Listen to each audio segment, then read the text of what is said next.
Da, samo hoću da se obratim u vezi mržnje i toga da možemo da skupimo ponašanje sad neke skupštine koja sad zaseda, neko ponašanje koje je neprihvatljivo. Ja sad gledam emisiju s Ivanom Ivanovićem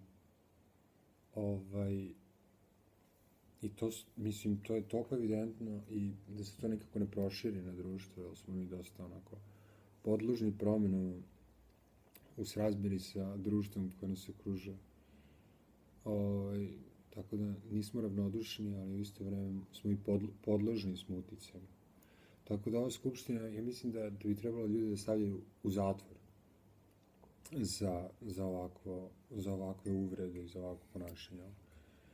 Zato što to uništava, mislim, oni uništavaju slobodu govora sa tim njihovim upadanjem, uskakanjem, bezobrazlukom, jednim opštim ponašanjem, ono koje lomi svaku misao i koja pokušava da te uništi svojom upornošću i gadošću i odvratnošću i kako se zove, i to naravno da ne sme da prođe, to kod nas nikada neće prolaziti. Tako da mislim, neka pravda ovde mora da postoji, ali mislim, svedoci smo jednog veoma brutalnog nasilja rečima, tako da koje može da navodi uvrede, kod nas je kao šala uvreda, mislim, to sam čuo, ali mislim, to je još mnogo gore od ovoga, je još pokušaj ponižavanja na najgorem nivou.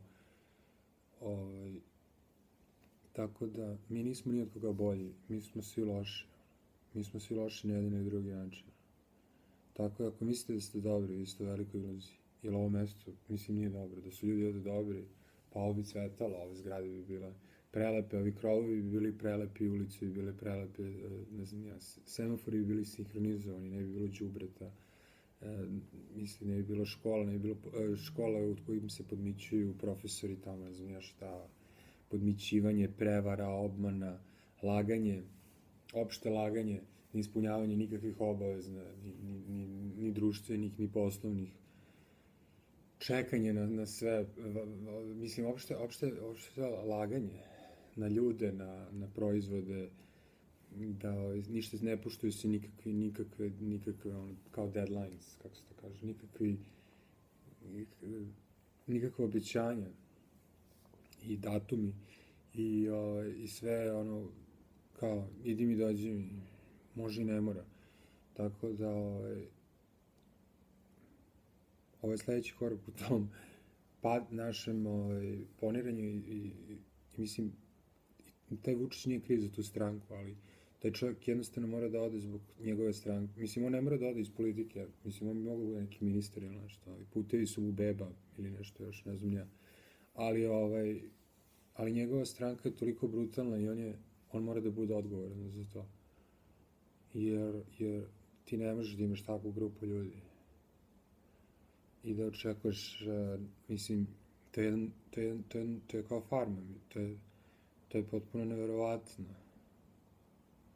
To je potpuno neverovatno i potpuno neprihvatljivo. Ja bi te ljude stavio u zatvor na određeno vreme, da razmišljaju o tome, ili u najmanju ruku u psihijatrijske institucije, ali nikako oni ne bi smeli da budu u skupštinama i da tim opštim haosom remete bilo kakav mir u našim glavama i da nas teraju na tu mržnju, jer mržnja je uzrok tog brutalnog ponašanja.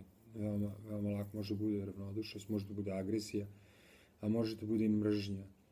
Tako da, mržnja isto, to su sve veoma opasne kategorije.